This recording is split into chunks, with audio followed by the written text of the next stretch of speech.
Well, welcome to a Nourish bonus episode. As we head into the end of the year, we wanted to have some intentional conversations on the podcast to help us as women navigate this final stretch of the year in what is undoubtedly the busiest, silliest stretch of the year, season on lots of levels, as we make our way towards Christmas, and also as we begin to think about next year and how we might want to shape that up and what we would like that to look like.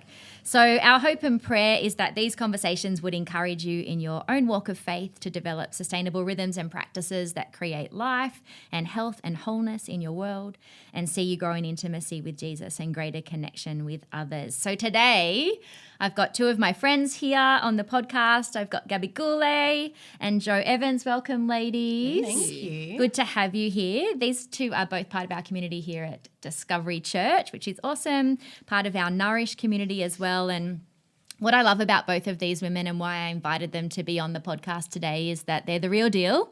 They're not afraid to talk about the hard stuff and the challenging stuff when it comes to navigating life and faith and everything in between. And so I'm looking forward to having a really authentic conversation about that today, how you guys are navigating the season that you find yourself in. And I'm just believing it's going to be encouragement to everyone who's listening today.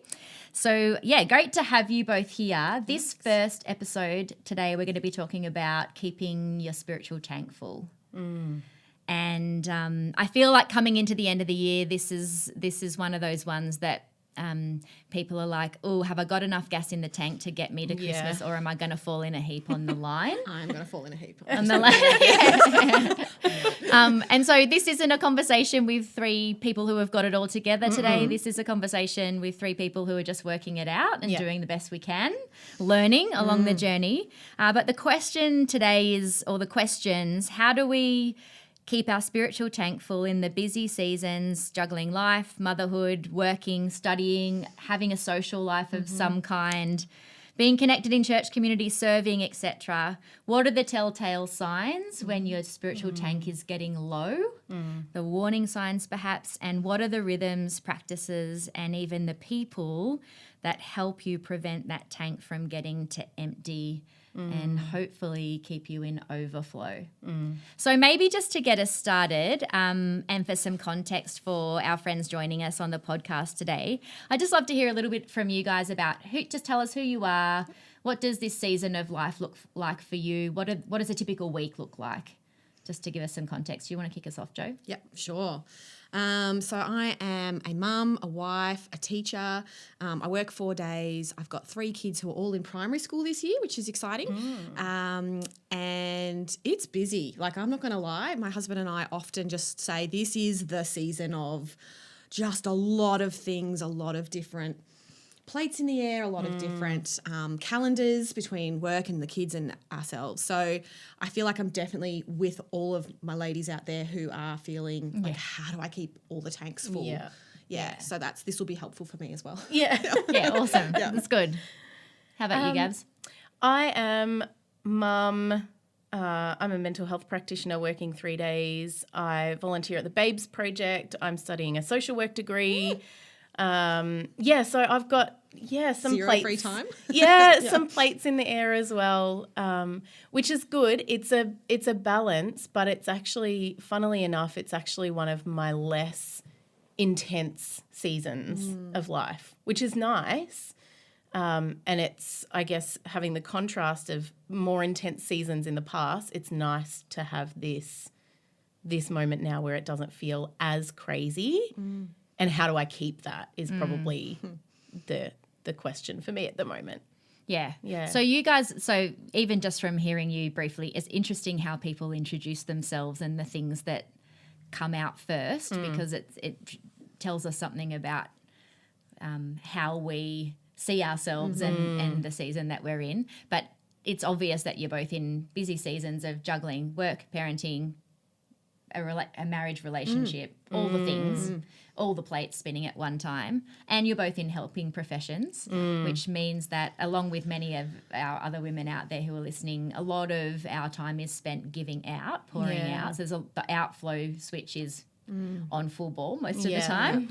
And so often what can happen is when our inflow is less than our outflow, that becomes a problem over time. But for Yeah. you guys, what would you say, how do you know when your tank is getting low?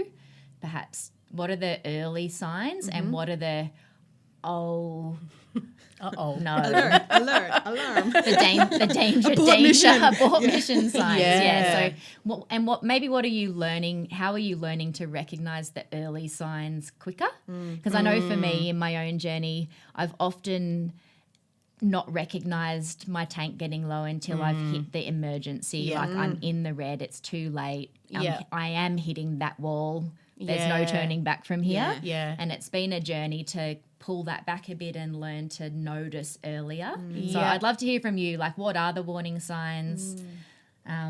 What does it look like for you? Because I know we're all different. Yeah. So it's going to be different things for different people. Yeah. For me, when I am not doing well, I avoid things.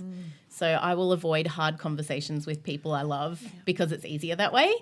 I'll avoid dealing with and processing my emotions in a healthy way because it's just easier that way. And that's how I can avoid, in my head, that's how I stop myself from getting to rock bottom is just avoiding all the hard stuff. Yeah. And so that's one of my telltale signs is when, perhaps for 3 nights in a row, all I want to do is just sit on the couch and numb out with Netflix on. That's my, this is not good.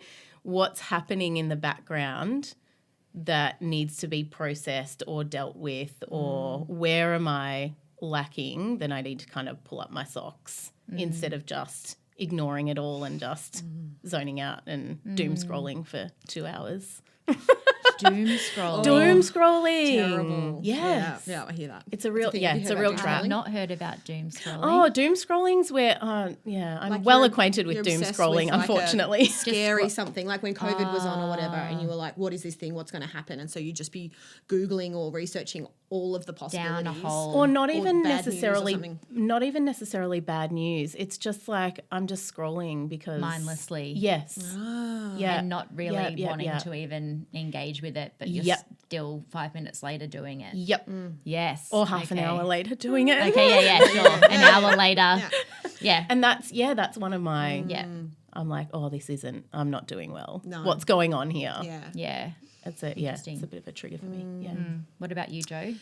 Yeah, look, I think like a big part of my personality is celebration and joy, and I'll notice when the joy goes. When I'm just moving through the all ordinaries with my head down and I'm not taking a minute to go, oh, that's my favourite song. And like, yes, we're dancing in the kitchen, everybody. I'm like, no, I'm too tired for that. That's not happening. Yeah. We all have those. It's not like every day's a No, party. yeah, totally. But I'll definitely notice that there's been a week of like, if my husband and I aren't laughing, something's very, very, very Not wrong having for fun. us. Yeah. And that's a little early canary in the coal mine stops Yes. chirping. And then it'll progress for me, I think, into not being able to plan for the future. Like, saying, oh, we've got Saturday night free. Do you want to go out with a friend? Do you want to invite someone over? And I'll be like, I can't even think about that. When you start I can only do today. And I can't even plan for a time when I'm less stressed or less busy. And I'm stopping putting in those good things that are going to keep me feeling good, which is a self-perpetuating horrible, horrible cycle, which will leave me on Saturday night doom scrolling through Insta instead of going, oh, I planned a nice time with somebody who I love or who I, am fed by being around. So that's a real warning sign for me. And I think I've done a cycle in my life of getting into these pits and then dragging myself out. So this conversation feels very familiar. Yeah, I'm yeah. like, oh, I could map this, you know? Yeah. Well, and I think that's good because for everybody who's listening, you're not the only one that has these cycles. Like we all go through these cycles of where we're feeling just in overflow and like, oh, I'm nailing it right now. I've got all the best rhythms and practices and just nothing change. And then it takes one thing often, especially if for somebody like me who loves a good routine, that really brings me joy. One thing that sort of throws the routine out the window. It might be the kids get sick or you're away traveling for work for a couple of days and it throws out the routine. It's hard to get it back. Yep. And then it just goes from there, boom, boom, boom, boom, boom, and it spirals out. Yeah. So tell me then, when you find yourself, when you sense, oh, I can, hang on, this is the third night in a row I've sat on the couch, or that moment of, when's the last time I laughed? Was that last week? Like, when you have that moment, what happens next? What do you do? Is there a mechanism? Is there a process? Is there a pathway of like, okay, I need to acknowledge this and do something different? Or what are you learning to do? I'm not expecting that you've got perfected it, because it's all, it's always learning, isn't it? Yes. Yeah. What do you do? Yeah, look, I think my life's cyclical because of teaching, and so my termly rhythms, I'm sort of in it now where I'm like, oof, we're back to week 1 of term 4. I can see down the barrel all the things coming. And I went from a really great holiday to back to work, and then like a surprise PD. My boss was like, can you come to a PD tomorrow? And I'm like, I guess. Writing up all my extras and doing all the stuff. And I could feel this thing, the lack of joy. And for me, I'm sorry to say it's not my first go-to, but when my tank is really empty, when I am lying awake at night thinking, oh my gosh, how am I going to do all those things? And I've got that. And should I say yes to this? Should I say no to that? I don't know. It almost takes me to get to that kind of worried, stressed place where I'm not sleeping to go, oh, I can't do anything about any of it. God, could you potentially help? I wish it was the first thing I thought of. I'm sorry it's not. But it often I have to get to the end honesty. of my rope. And I think there's in the message version, there's a verse that talks about blessed are you when you're at the end of your rope. With less of you, there's more of God, basically. And so in some ways I'll take a minute for like, okay, great, I've remembered that I'm fallen and broken and limited. Yeah. Not a superwoman. Okay, well, that's an opportunity to reframe and say all these things that need to be done are not all my job, they're God's job. Yeah. And good. to like, we talk about submitting to God, but for me it's submitting to my humanity and going, I cannot do everything, Yeah. And so that moment of submission and saying I will need rest, I will need a break, I will need to not say yes to that thing, that's a really good reset moment for me. Yeah, I love that. Yeah. That's awesome. Yeah. For me, I'm still very much learning the reset and what happens now. I think a really good conversation is helpful for me when I'm in that space where perhaps I've been avoiding my feelings and my emotions and the things that are hard. A really good conversation is something that draws a lot of that out for me. And I've got a couple of friends that are really good at asking good questions that I kind of go to of, I need to work on this. I need to work through this. I'm going to go and have a chat with that person or this person because they're really good in that space. And do they just stump you with a question sometimes? Yeah. Like, oh, you got me. Oh, that's good. Yeah. Or they'll pick something out of what I've said and they'll say, yeah, but this, like where's that coming from, So those good conversations are really good for me.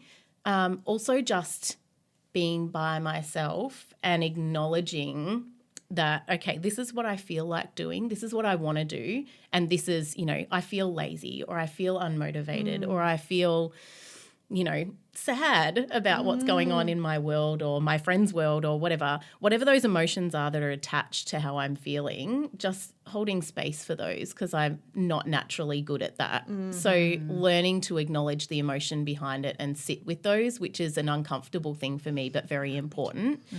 And then, I also, like you, Jo, don't always naturally and instinctively first time turn to God in those moments.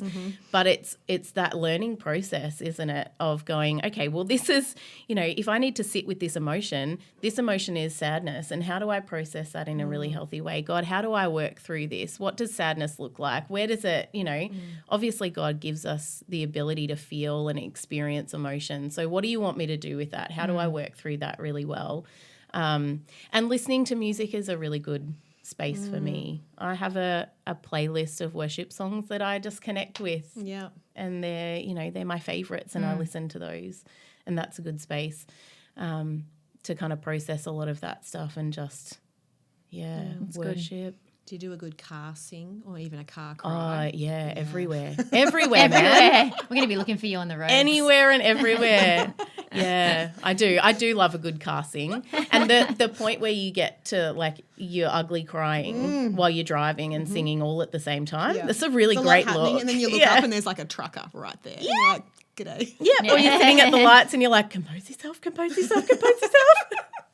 Yeah, I find it it's a good interesting that the car's where it comes out, right? Sometimes I think we hold so much all of the time that it takes being in or it's either there or the shower, right? Where you can't move because you're sort of boxed in for a period of time because you've got to get the things done. Either get to the place or get the shampoo out of your hair. Yep. And then all of a sudden you're like, I'm a mess. Why is this coming out right now? Yeah. So tell me then about some of the maybe let's start with the simple daily things that you feel like obviously listening to worship music is a really simple daily thing for you that is like that is a filler. Yeah. What are the other the simple daily things that that you can that don't take, and we'll get to the more Big picture things. big picture thought out rhythms that you've got to be really planned and intentional about. But just the what's one thing that somebody who might be listening who's like, you know what, my tank's low. Yeah.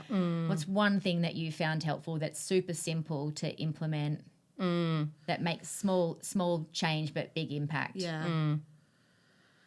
Yeah, look, I'm a lover of sleep. Yeah. Yeah. Yep. And it's often the thing to go, Yep. I think the mums out there know the bedtime revenge procrastination. Yeah. You've been somebody else's all day and they've been, demanding your time, and then you finally, might get them to sleep. And then instead of sleeping yourself, you doom scroll or you it's finally my time to do some things that I want to do. And I can easily feel quite like jealous of that time and then eat into my sleep. And it sort of feels good because like, I will finish, crocheting that, thing or watching that Netflix show, revenge. Yeah. But then 8 a.m. Joe does not love the choice that 11 p.m. Joe made.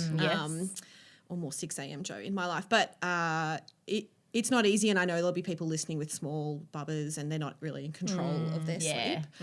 But I think if you know you're hitting that point where it's not looking good, actually scheduling a night to say, okay, this is the reset.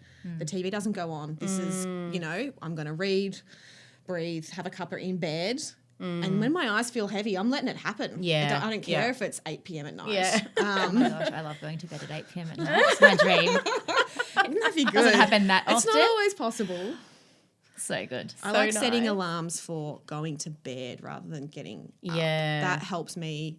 And I'm a teacher, so it's early. But if at 9 p.m. the phone dings and I'm like, come on, off the couch. You should be heading towards bed. You'll love yourself in the morning if you do this now. Yeah. Yeah. I like it. Yep, you're so right. I have an app on my phone for my devotions. Great. I love that. I am a mum of What is it? small Tell people. us what it is. It's called Glorify. Glorify. Yeah, it's a really good Awesome. one. It's very simple. It takes maybe 7 minutes. It's very quick. It's got a quote that you read, and then it's got a scripture, and it gives you kind of the context to the scripture before it. And then it's got like a devotional that you read, and then it's got like an audio reflection time that happens afterwards where they give you like prompts for prayer. And I found that so helpful, particularly when I had my last baby, for that really easy rhythm when I was feeding in the morning to just have the great. app. And Love it was like that time, and it was very simple. It was quick. As a mum of little people, you don't always have heaps of time to sit down, and do a massive exegesis for half an hour, which I love to do, but it's just not an option all the time. And I don't do well getting up before my children. So that's been really helpful for me. Just a quick check-in, every day has been something that has been really helpful. Yeah. I love that. I love that both of the things you just talked about, super simple, but both like accepting the season we're in and being gentle enough with ourselves about what's realistic is so helpful. Yeah. Like, you're not in a season where you can sit down and do an hour exegesis on the Book of Luke, even though that might be really fun for you. Like releasing yourself from that needing to be the expression. And there's times for it, right? Like I get opportunities to go down to a cafe and sit for an hour and I'll take my journal and I'll journal and I'll, you know, read and whatever, but it doesn't happen often enough. And if I don't have something to replace that, then it just, you know, goes ages without happening. It's like what's the phrase I heard? The walk you do is better than the run you don't do. Yeah, right. Yeah.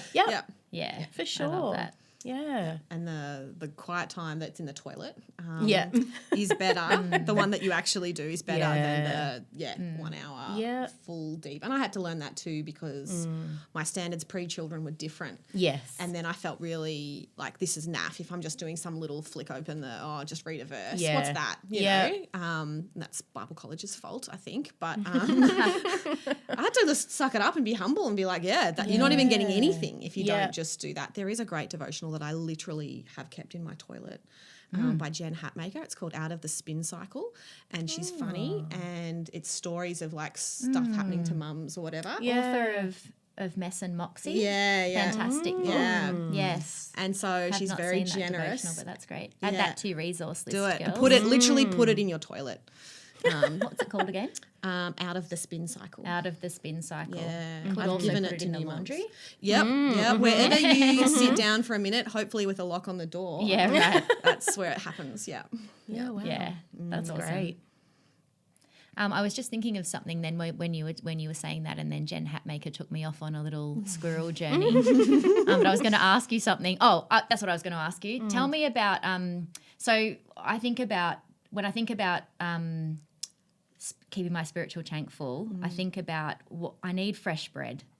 That's when I know, for me, my spiritual tank's getting empty when the bread's mouldy and I've got nothing fresh to chew on and to nourish me. And it's usually because I've given up space in my week that normally I set aside for walking, which is my time with God, where I feel like I get clear, I'm listening, I'm not doing 1,000 other things, I'm not in front of my computer or doing jobs at home or whatever, running kids around, I'm just walking. And it's easy to give it up because you're like, I really could just get that one more thing done. But then I find, now, you know, a couple of weeks goes by and I'm like, the bread's a bit stale.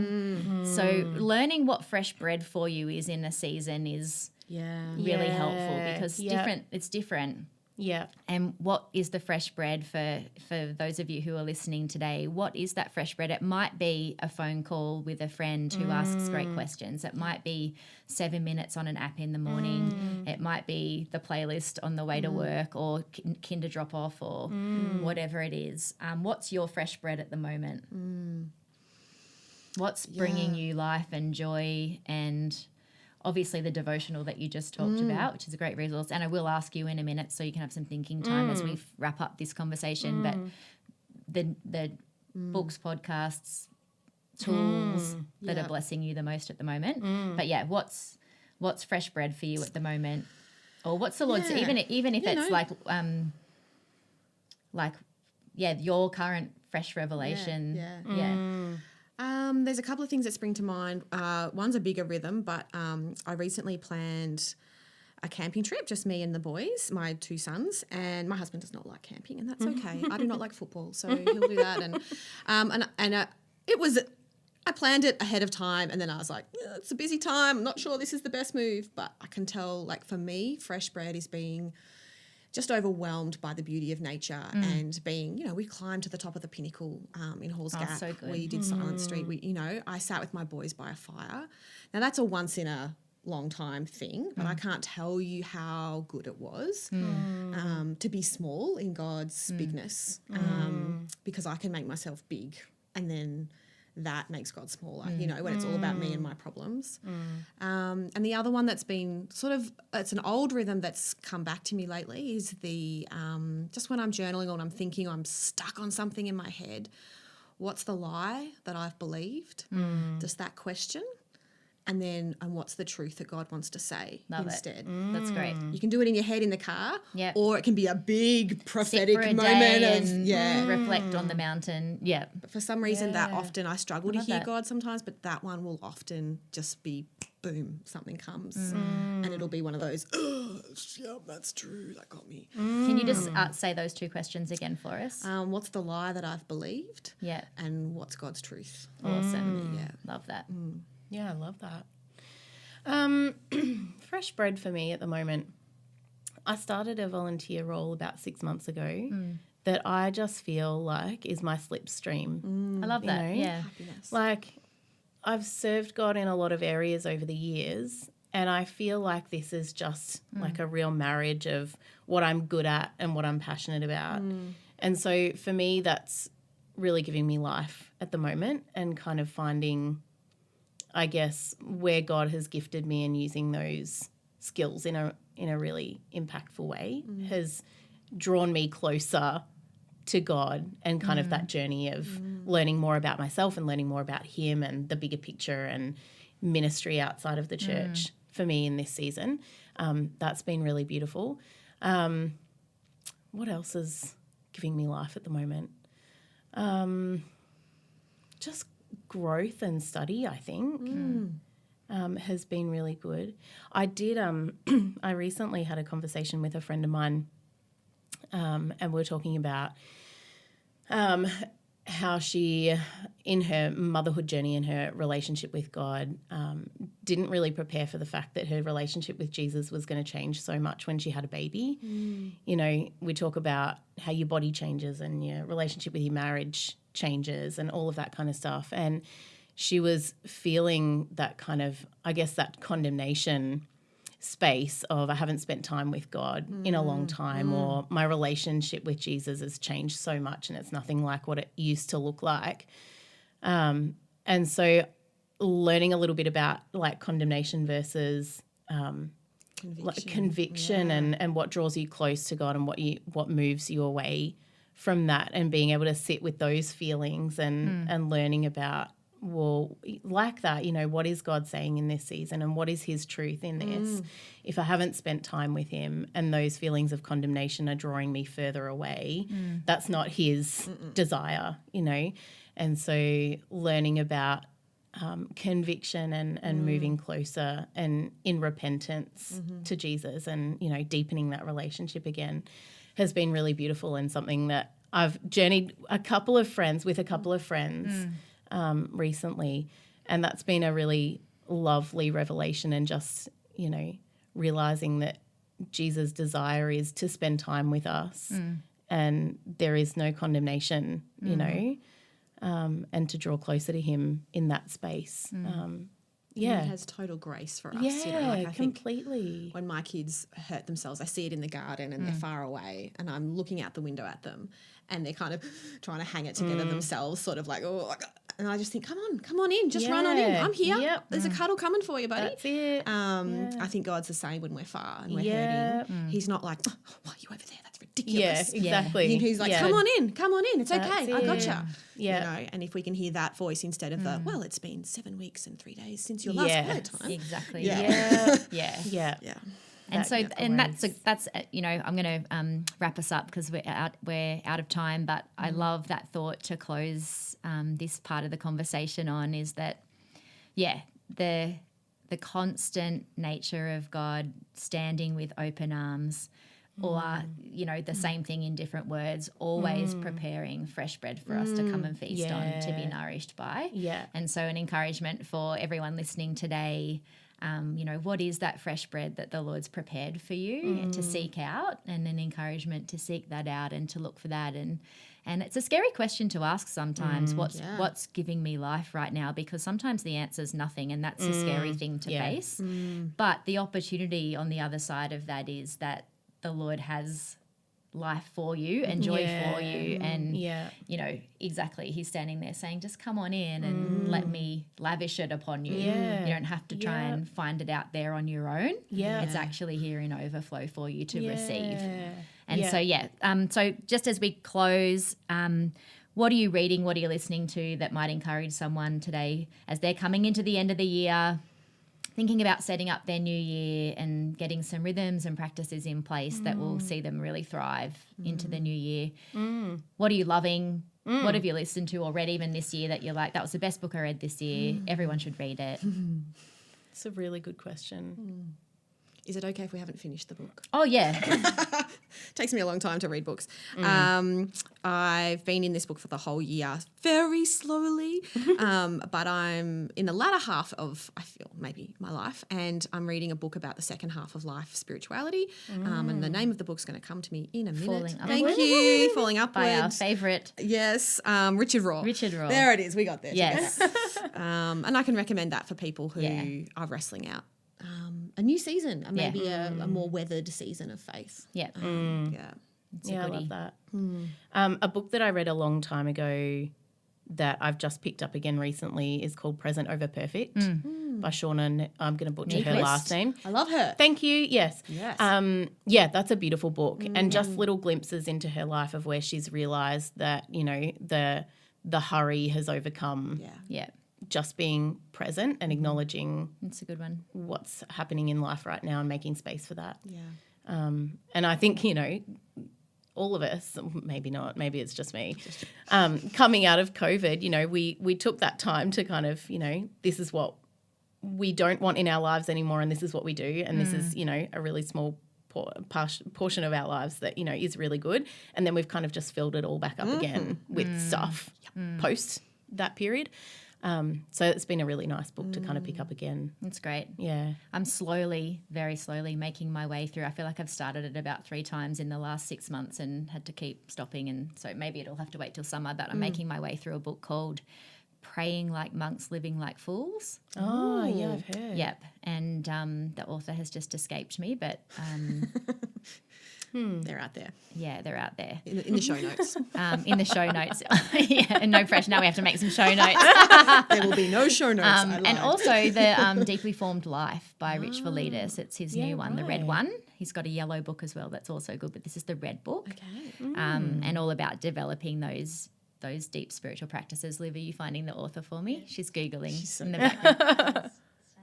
Tyler Staton, that's it. Cool. Yeah, all about just cultivating a dynamic prayer life, which for me has always been a journey of like, how do I create vibrancy in this part of my spiritual life? Yeah. So that might not be everyone's journey, but it's definitely been a challenge for me over time. So awesome. Well, thank you, ladies. Thank you. We're going to leave it there. It's been great to have you on the podcast today. Thanks for listening, everybody. And we'll be back with another bonus Nourish episode very soon. Looking forward to having you with us.